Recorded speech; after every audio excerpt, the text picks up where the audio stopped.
Hey, what's up guys? In today's video I would like to show you our newest Vizmaker update, and it is quite a big deal. So without any further ado, let's jump in.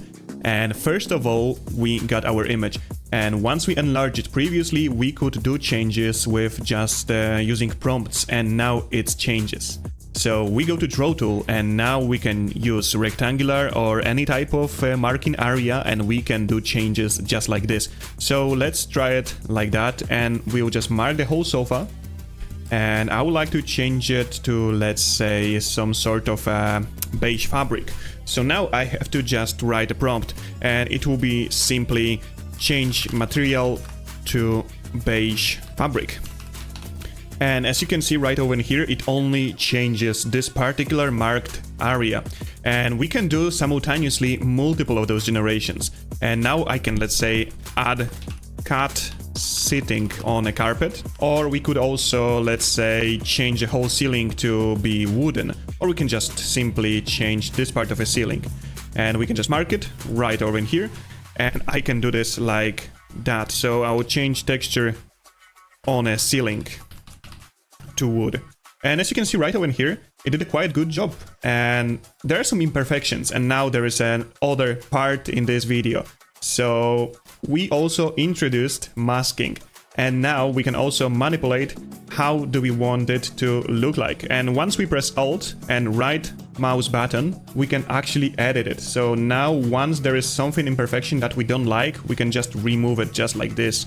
And it is quite an awesome tool right over here. And as you can see here, it had a cat, but let's say that we don't like this cat, so we can just simply hide it, and that's perfect. And there are some imperfections here. We can also select this layer, and now I can just simply remove that part, reshape it as I want, or I can even remove parts of the cat if I want to. Or I can actually just show it once again. There are also some additional options, so that you can also edit feather.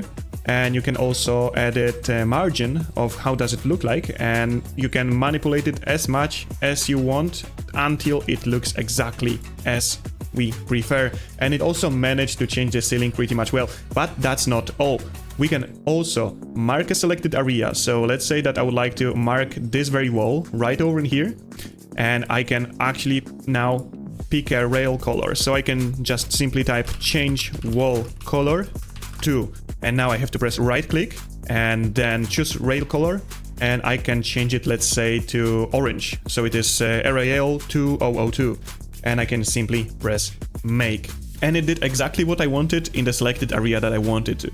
And there is one other thing that we can also do. So once we will open draw tool, and in this case, let's say that I would like to only upscale this part on the very first plan of my image. So I can just mark it. Then I will switch tools to image upscaler. I can choose magnific creative. I will change some settings to 1 and similarity to 2. And now I can delete, or I can write a prompt right over here, and I can just simply press make, and it will create an upscale for me. And now our upscale is done. Let's see it before and after. And as you can see, it increased quality of this area pretty much well. And if we don't like it, we can also edit the feather. So we could try to manipulate it so that it looks even better, and we can also edit the margin so that this connection here is not that much visible. And I will increase it a little bit more, and yeah, now it looks absolutely perfect. So that's after, and that's before the upscale, and it only affects the selected area.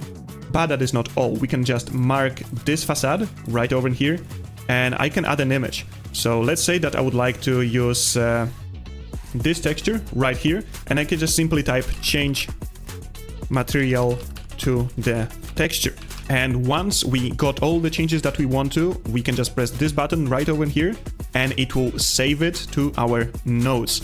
And we can do this also with that image right over here. We can press this button and it will be saved here, and then we can edit it again on the new layers, or we can upscale it, or we can just simply save it to our files. So that'll be all in this video, and that's only part of our update, so stay tuned for the next one. If you haven't tried Vizmaker yet, give it a try right now with the free trial.